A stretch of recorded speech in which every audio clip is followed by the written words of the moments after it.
सुप्रभात। आप देख रहे हैं न्यूज 18 राजस्थान। मैं हूं आपके साथ मनोराज सक्सेना और मैं हूं आपके साथ आयुषी गुप्ता। बुलेटिन की शुरुआत बड़ी खबर के साथ करेंगे। जयपुर से बड़ी खबर सामने आ रही है। कांग्रेस में भीतरघात रोकने की कवायद तेज हो गई है। उदयलाल आंजना की अध्यक्षता में अनुशासन समिति की आज बैठक होनी है। पार्टी में अनुशासन से जुड़े तमाम लंबी शिकायतों पर इसमें चर्चा होगी। इस वक्त की बहुत बड़ी खबर कांग्रेस से जुड़ी हुई है। कांग्रेस में जिस तरह से भीतरघात हो रहा, उसको रोकने की कवायद अब तेज कर दी गई है। खास तौर पर उदयलाल आंजना की अध्यक्षता में अनुशासन समिति की बैठक आज होगी और अनुशासन से जुड़े तमाम लंबी शिकायतों पर आज मंथन किया जाएगा, चर्चा की जाएगी और देखना होगा कि आखिरकार जब इस पर रिपोर्ट तैयार होगी तो क्या सिर्फ हिदायत तक काम चलता है या फिर एक्शन भी लिया जाता है। क्योंकि इस तरह की समिति पहले भी गठित की गई लेकिन कोई खास बदलाव देखने को नहीं मिला। इन सबके बीच में एक बार फिर उदयलाल आंजना की अध्यक्षता में अनुशासन समिति की अनुशासन से जुड़ी तमाम लंबी शिकायतों पर चर्चा होगी। तो बिल्कुल आज की ये बैठक काफी महत्वपूर्ण हो जाती है। कांग्रेस में भीतरघात को रोकने की ये कवायद तेज और आज जो है पार्टी में अनुशासन से जुड़ी लंबित शिकायतों पर चर्चा होगी, कई मुद्दों पर चर्चा होगी। क्योंकि पिछले कई दिनों से लगातार ऐसी खबर भी हमने देखी जहां पर कुछ मंत्रियों ने इस तरीके के बयान भी दिया और उसी को लेकर के अब जो है जब बैठक होगी तो चर्चा विमर्श किया जाएगा कि किस हिसाब से आगे चल करके अनुशासन में रहना है। क्योंकि बीजेपी लगातार जो है कांग्रेस को घेर रहती है। जाहिर तौर पर विधानसभा चुनाव जब हुए थे, बिल्कुल विधानसभा जब चुनाव हुए थे तो इसमें कहा गया था कि अगर एकजुट होकर कांग्रेस लड़ती तो बेहतर प्रदर्शन हो सकता था। हालांकि लोकसभा चुनाव में वो देखने को भी मिला, एक साथ जुटे तमाम कांग्रेस के नेता और इसीलिए एक अच्छा परफॉर्मेंस लोकसभा चुनाव में देखने को मिला। बहरहाल खबरों में आगे बढ़ रहे हैं। कोटा से अगली खबर ले रहे हैं जहां पर ओम बिरला आज अपने प्रदेश दौरे पर आ रहे हैं। दूसरी बार लोकसभा अध्यक्ष बनने के बाद प्रदेश दौरा उनका होगा। तो हिंडौली से कोटा तक जो है विजय जुलूस निकलेगा। जगह जगह ओम बिरला का जोरदार स्वागत किया जाएगा। इस वक्त की ये बड़ी जानकारी आपको दे रहे हैं। ओम बिरला का आज प्रदेश दौरा रहने वाला है और दूसरी बार लोकसभा अध्यक्ष बनने के बाद प्रदेश दौरे पर जो है ओम बिरला रहेंगे। जगह जगह उनका स्वागत होगा। हमने देखा था जैसे ही लोकसभा अध्यक्ष के नाम की उनकी घोषणा हुई थी उसके बाद से ही प्रदेश में खुशी का माहौल देखने को मिला था। कोटा में भी जगह जगह लोग जो है खुशियां मनाते हुए दिखे थे, ढोल नगाड़ों पर डांस करते हुए दिखे थे और आज जो है ओम बिरला का प्रदेश दौरा रहने वाला। और इतिहास अपने आप में ओम बिरला नाम कर चुके हैं, चूंकि ऐसा दूसरी बार हुआ है कि बैक टू बैक कोई लोकसभा अध्यक्ष बना हो। और 1990 के बाद से तो ये एक परसेप्शन था, एक परंपरा थी कि कोई अगर लोकसभा अध्यक्ष बनता है तो दोबारा वो संसद का रास्ता तय नहीं कर पाता, क्योंकि काम का प्रेशर बहुत होता है, अपने क्षेत्र में भ्रमण नहीं कर पाता। लेकिन इन तमाम परंपराओं को तोड़ा और दूसरी बार लोकसभा अध्यक्ष ओम बिरला। केकड़ी से बड़ी खबर आ रही है। टोडा रायसिंह उपखंड का जिला मुख्यालय केकड़ी से संपर्क टूट गया है। सगत जी के स्थान के पास पुलिया टूटने से आवागमन बाधित हुआ है। तो भारी बारिश के चलते यातायात व्यवस्था पूरी तरीके से ठप हुई है और भासू गांव के पास पुलिया से करीब 3 फीट ऊपर जो है पानी बह रहा है। ये बड़ी जानकारी आपको दे रहे हैं। और जिस हिसाब से मानसून आया है प्रदेश में उस हिसाब से कई जगह से ऐसी तस्वीरें भी देखने को मिल रही हैं। आपको बता दें कि टोडा रायसिंह उपखंड का जिला मुख्यालय केकड़ी से संपर्क टूट गया है। सगत जी के स्थान के पास पुलिया टूटने से जो आवागमन है वो बंद हुआ है। लोगों को काफी परेशानी हो रही है। तस्वीरें भी हम टीवी स्क्रीन पर दिखा रहे हैं। आप देखिए कैसे बाइक पर एक युवक सवार है, कुछ लोग उसको जो है धक्का देते हुए आगे बढ़ाते हुए दिख रहे हैं। भारी बारिश के चलते यातायात व्यवस्था है पूरी तरह से ठप हो गई है। टोडा रायसिंह उपखंड का जिला मुख्यालय केकड़ी से संपर्क टूट गया। सगर जी के स्थान के पास पुलिया टूटने की वजह से अवरुद्ध यातायात हो रहा है, आवागमन हो रहा है। दरअसल भारी बारिश हुई और यही वजह थी कि जो पुलिया थी वो टूट गई। लिहाजा केकड़ी का जिला मुख्यालय टोडा रायसिंह उपखंड से पूरी तरह से अभी अलग थलग हो गया है। और टोंक में बारिश का कहर देखने को मिल रहा है। आपको बता दें कि मालपुरा में बरसात से भारी तबाही हुई है। वहीं रामसागर बांध टूटने से गांव में भी तबाही का मंजर बना हुआ है। लांबा गांव में रामसागर बांध का पानी घुस गया। चांदसेन गांव में रिकॉर्ड 335 mm बारिश दर्ज की गई। बरसात के चलते पूरा गांव तालाब बना हुआ है। जल भराव से लोग घर में कैद होने के लिए मजबूर हैं। और बड़ी बात यह है कि अभी तक प्रशासन की मदद इन पीड़ितों तक नहीं पहुंच पाई है। ऐसे में वो सभी अपने घर में कैद हैं। मालपुरा में बरसात के बाद की भारी तबाही आपके सामने। बिल्कुल, तस्वीरें हम आपको टीवी स्क्रीन पर दिखा रहे हैं। आप पहली तस्वीर देख पा रहे हैं कि कैसे यहाँ पर जो है एक वाहन भी फंसा हुआ नजर आ रहा है। उस वाहन पर लोग चढ़ करके जो है जाते हुए दिख रहे हैं, उस वाहन को खींचते हुए दिख रहे हैं और काफी परेशानी लोगों को हो रही है। दूसरी भी तस्वीर देखिए, आपको दिखा रहा है कि बारिश से कितनी जलभराव की स्थिति देखने को मिल रही है और अब लोगों को परेशानी भी हो रही है। रामसागर बांध टूटने की वजह से गांव में तबाही का मंजर बना हुआ है। खासतौर पर लाभा गांव में रामसागर बांध का पानी घुस गया। तस्वीर आपके सामने है। पूरा ये जो गांव है इस वक्त जलमग्न हो चुका है, दरिया बन चुका है। चांदसेन गांव में 335 mm बारिश रिकॉर्ड दर्ज की गई है। बरसात के चलते पूरा गांव इस वक्त तालाब बना हुआ है। जलभराव से लोग बाहर जाने से बच रहे हैं और घर में कैद होने के लिए मजबूर हैं। बड़ी बात यह है कि अभी भी इन पीड़ितों को प्रशासन की मदद का इंतजार है, क्योंकि बाजार वो जा नहीं सकते, कोई काम नहीं कर सकते। दौलत हमारे संवाददाता इस खबर पर जुड़ गए। दौलत, जब ये हालात हैं गांव के, तो प्रशासन की मदद कब तक पहुंचेगी? जी बिल्कुल, देर शाम से टोंक में बारिश का थोड़ा दौर थमा हुआ है। रात भर बारिश नहीं हो पाई है। ऐसे में राहत की सांस ये है कि जो पानी भराव था ग्रामीण इलाकों में वो नीचे उतर गया है। अभी राहत की सांस से प्रशासन के लोग भी पहुंच रहे हैं, लेकिन मौसम विभाग ने रेड अलर्ट के साथ ही भारी से भारी बारिश की चेतावनी दे रखी है। आंधी और की बारिश की चेतावनी दे रखी है। जिला प्रशासन की ओर से स्कूलों की 2 दिन की छुट्टी की गई है। अधिकारियों को सभी को मुख्यालय नहीं छोड़ने के निर्देश दिए गए हैं। ऐसे में बारिश की संभावना है। जी दौलत, अगर बारिश की संभावना है, रेड अलर्ट है, तो जाहिर तौर पर हालात और भी बिगड़ सकते हैं। प्रशासन की क्या तैयारी निपटने के लिए? देखिए, जिला प्रशासन की ओर से पहले से ही पूरी तरह से तैयारियां हैं। ये एक ही दिन की बारिश है जिसके अंदर छोटे बड़े बांध वो है, वो टोंक जिले के सारे लबालब हो गए, जिसमें 3 बांध ओवरफ्लो पर है। बिल्कुल दौलत, तस्वीरें भी हम अपने दर्शकों को दिखा रहे हैं। कितनी परेशानी लोगों को हो रही है। बांध का पानी जैसे ही गांव में घुसा तो उसकी वजह से कुछ वाहन भी फंसते हुए नजर आए। लोग गांव से बाहर भी नहीं जा पा रहे। शुक्रिया तमाम जानकारी साझा करने के लिए। और जोधपुर से बड़ी खबर आ रही है। सरदारपुरा में जर्जर मकान गिर गया है। सरदारपुरा फर्स्ट बी रोड की एक घटना है। ध्वस्त हुए मकान के पास निर्माण चल रहा था। अंडरग्राउंड निर्माण के चलते दरारें आई। बारिश में अंडरग्राउंड में पानी भर गया था।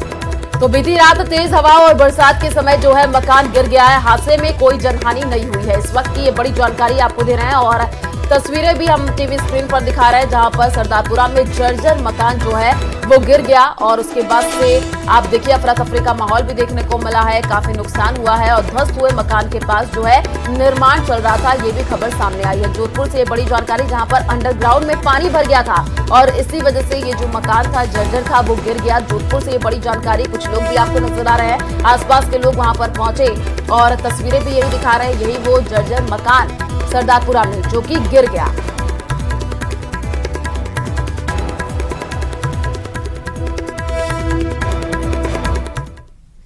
और बीकानेर में तेज बारिश से पूरा शहर जलमग्न हो गया। तेज हवा के साथ आई झमाझम बारिश के चलते जो है निचले इलाकों में भी पानी भर गया है। शहर की सड़कें पानी के दरिया की तरह नजर आ रही हैं। शहर के गिन्नाड़ी क्षेत्र में पानी लबालब भरा हुआ है। जूनागढ़ के पास से निकलने वाली सड़क भी जलमग्न हो गई है। सड़कों पर पानी भरने से लोगों को परेशानी हो रही है। बारिश के चलते सूरसागर झील में भी काफी पानी पहुंच गया है। मौसम विभाग की माने तो 28 mm बारिश दर्ज की गई। वहीं बारिश के चलते कई क्षेत्र में नुकसान की भी जानकारी मिल रही है। बीकानेर का आप ये हाल देख सकते हैं। ये मुख्य बाजार, ये सड़कें जो पूरी तरह से जलमग्न हो गई हैं।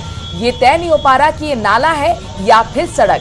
लोगों को खासतौर पर यहाँ सड़कों से गुजरने में दिक्कतें हो रही हैं। तो तस्वीरें देखिए, आप देख पा रहे हैं और समझ पा रहे होंगे कि कितनी परेशानी लोगों को हो रही है। और कुछ लोग आपको नजर आ रहे हैं जो देखिए इसी पानी में चलते हुए भी दिख रहे हैं। तेज बारिश से पूरा शहर जलमग्न हो गया है। और ये केवल बीकानेर की तस्वीर नहीं है, कई जगहों से ऐसी तस्वीरें आ रही हैं जहां पर ये देखने को मिला है कि जलभराव सड़कों पर हो गया है। जो वाहन है वो रेंगते हुए दिख रहे हैं। और ये तस्वीर जो हम आपको दिखाने, देखिए इसी सड़क की तस्वीर है जहाँ पर कितना जलभराव हुआ है और इसी बीच जो है वाहन भी इसी पानी में चल रहे हैं। काफी परेशानी हो रही है उनको। पानी भरने से लोगों को अब परेशानी और भी ज्यादा हो गई। हर साल बरसात का मौसम आता है और हर साल दुकानों और घरों में बारिश का पानी घुस जाता है और लोग शहर की सरकार को कोसते नजर आते हैं। लेकिन ओहदेदार है कि सुधरने का नाम ही नहीं ले रहे हैं। ये बात इसलिए क्योंकि पहली बारिश ने ही कागजी दावों के पोल खोल दिए हैं। देखिए रिपोर्ट।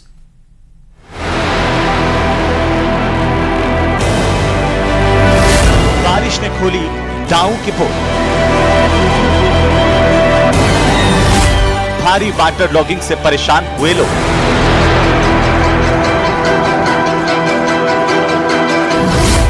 मकान में पानी, दुकान में पानी।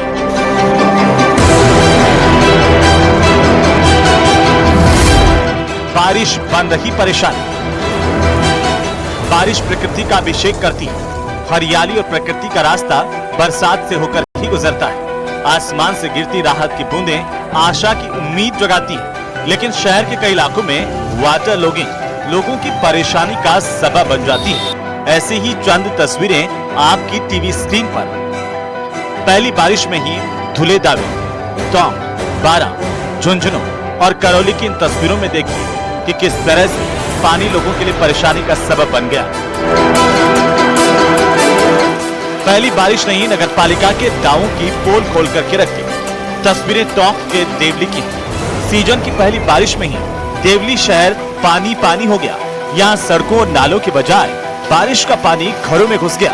तस्वीरें देखकर कोई भी कह सकता है कि नगरपालिका ने बारिश से पहले किसी किस्म की कोई तैयारी नहीं की थी। जिला कलेक्टर ने नालों की साफ सफाई के निर्देश देकर ही अपने कर्तव्य की इतिश्री कर ली। इसका नतीजा आपके सामने। बारिश से शहर के मुख्य बाजार और कई कॉलोनियां जलमग्न हो चुकी हैं। तो पूरे टोंक जिले में बदइंतजामी ने लोगों की परेशानी बढ़ा दी। पीपलू अस्पताल और यूनानी अस्पताल टापू बन गए हैं। माध्यमिक स्कूल के खेल मैदान और बस स्टैंड पर पानी ही पानी नजर आ रहा है। खबर है कि जिला कलेक्टर के लगातार निर्देश के बावजूद प्रशासन ने जल निकासी के इंतजाम नहीं किए। अस्पताल रोड की कॉलोनियों में पानी भर गया। पीपलू के स्कूलों में छत टपकने से छात्रों की छुट्टी करनी पड़ी। बारा शहर में हुई पहली झमाझम बारिश ने नगर परिषद की पोल खोल दी।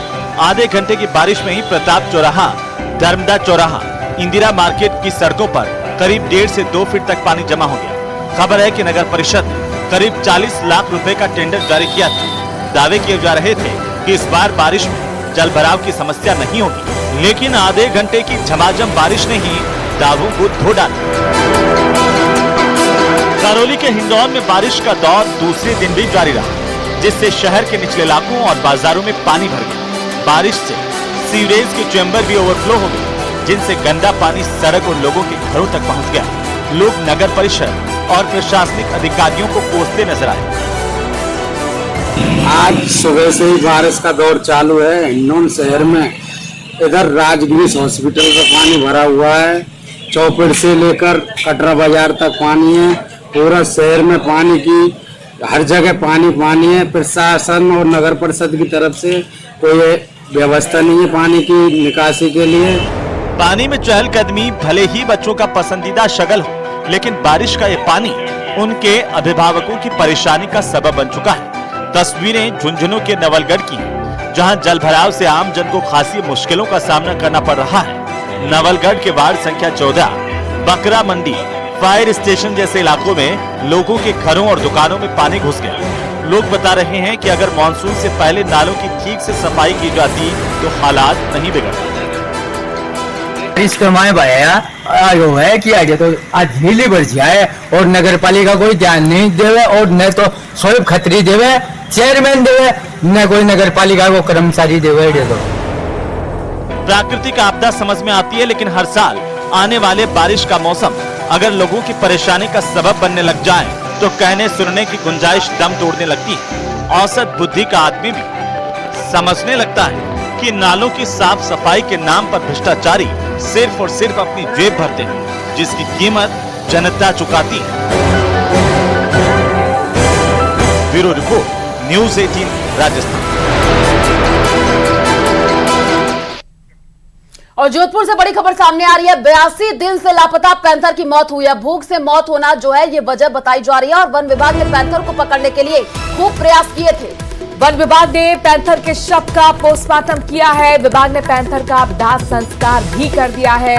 इस वक्त की बड़ी खबर, 82 दिन से जो लापता पैंथर था उसकी मौत हो गई और उसके पीछे की वजह भूख से तड़पना बताई जा रही है।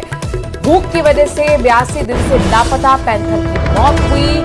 वन विभाग ने पैंथर को पकड़ने की कोशिश की थी, लेकिन उसका कोई पता वन विभाग नहीं लगा पाया था और आखिरकार उसका अब शव मिला है, जिसका पोस्टमार्टम कराने के बाद दाह संस्कार कर दिया गया है। तो ये बड़ी जानकारी आपको जोधपुर से दे रहे हैं और ये कहा जा रहा है कि पैंथर को पकड़ने की खूब कोशिश हुई है और वन विभाग ने पैंथर के शव का पोस्टमार्टम किया है और विभाग ने पैंथर का दाह संस्कार जो है वो किया। स्वास्थ्य ध्यान रखा जाए। और भरतपुर में एक बार फिर धर्म परिवर्तन का सेंटर पकड़ा गया है। एक मकान में भारी संख्या में महिलाएं इकट्ठा थी और विश्व हिंदू परिषद के कार्यकर्ताओं को जैसी इसकी जानकारी मिली वो मौके पर पहुंच गए और पुलिस को पूरे मामले की जानकारी भी दे दी गई। हालांकि इस दौरान जबरदस्त भारी हंगामा हुआ।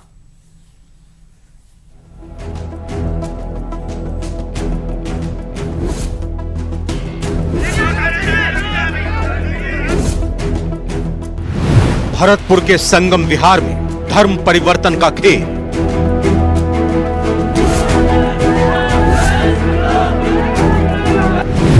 ईसाई धर्म में किया जा रहा था लोगों का धर्मांतरण।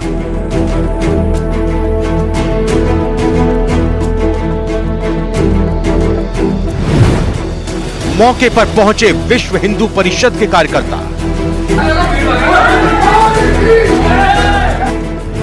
जमकर हुआ हंगामा, कई लोग हिरासत में। हंगामे की ये तस्वीरें भरतपुर के संगम विहार इलाके की हैं और ये घर आरोपी रवि कुमार का है और हंगामा करने वाले लोग विश्व हिंदू परिषद के कार्यकर्ता हैं। आरोप है कि इस घर पर धर्मांतरण कराया जा रहा था, लेकिन मौके पर जैसे ही विश्व हिंदू परिषद के लोग पहुंचे, हंगामा शुरू हो गया। दोनों पक्षों में जमकर झड़प हुई। इसके बाद मौके पर पुलिस पहुंची, जिसने कई लोगों को हिरासत में लिया।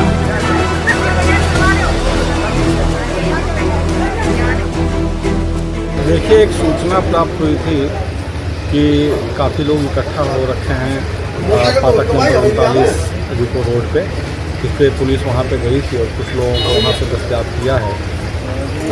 कुछ लोगों का आरोप है कि धर्म परिवर्तन के लिए ये लोग इकट्ठे हुए थे। इस संबंध में अभी जानकारी एकत्रित की जा रही है, पूछताछ की जा रही है और जैसी जानकारी और आएगी आगे अपडेट दे देंगे। पुलिस ने आरोपी रवि कुमार के घर से कई लोगों को हिरासत में लिया है, जिसमें ज्यादातर महिलाएं शामिल हैं। इससे पहले सोनार हवेली से भी धर्म परिवर्तन का मामला सामने आया था, जिसके लिए एसआईटी का गठन भी किया गया था, लेकिन धर्म परिवर्तन के खेल पर लगाम नहीं लगी। विश्व हिंदू परिषद का कहना है कि आरोपी रवि कुमार को धर्मांतरण न करने के लिए पहले भी समझाया गया था।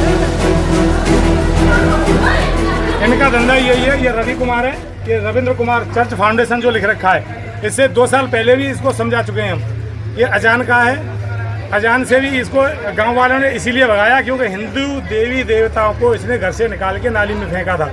अजान गांव पास में ही है। उसके बाद ये एकता विहार कॉलोनी में रहा, वहाँ भी इसने यही ईसाईकरण का नाटक किया, वहाँ से भी आम लोगों ने वहाँ से भगाया। अब ये पिछले 3-4 साल से यहाँ रह रहा है। यहाँ ये वही ईसाईकरण का काम करता है। पिछली बार आए थे, हम इसको समझा के गए थे कि भाई आप हिंदू हो, हिंदुओं को बरगलाओ मत, कोई भी धर्मांतरण मत करो। तो पहले ये समझ गया था ठीक है साहब, आज के बाद हम ऐसी कोई कार्रवाई नहीं करेंगे।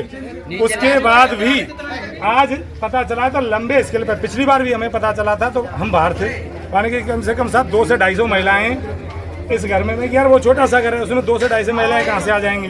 मगर जब आज भेजा तो वही कहानी निकली, पुलिस लेके गई है, कुछ महिलाएं चली भी गई हैं यहाँ से। एक के बाद एक भरतपुर में जिस तरीके से धर्मांतरण के मामले सामने आ रहे हैं, उससे इतना तो तय है कि इस खेल में शामिल लोगों का नेटवर्क काफी बड़ा है। ऐसे में पुलिस को इस गिरोह की कमर तोड़ने के लिए बड़े कदम उठाने होंगे। भरतपुर से न्यूज़ 18 राजस्थान के लिए दीपक पुरी की रिपोर्ट। और इसी खबर के साथ आज इस बुलेटिन में इतना ही, और आगे आपको दिखाएंगे 30 मिनट में 50 जिले। नमस्कार।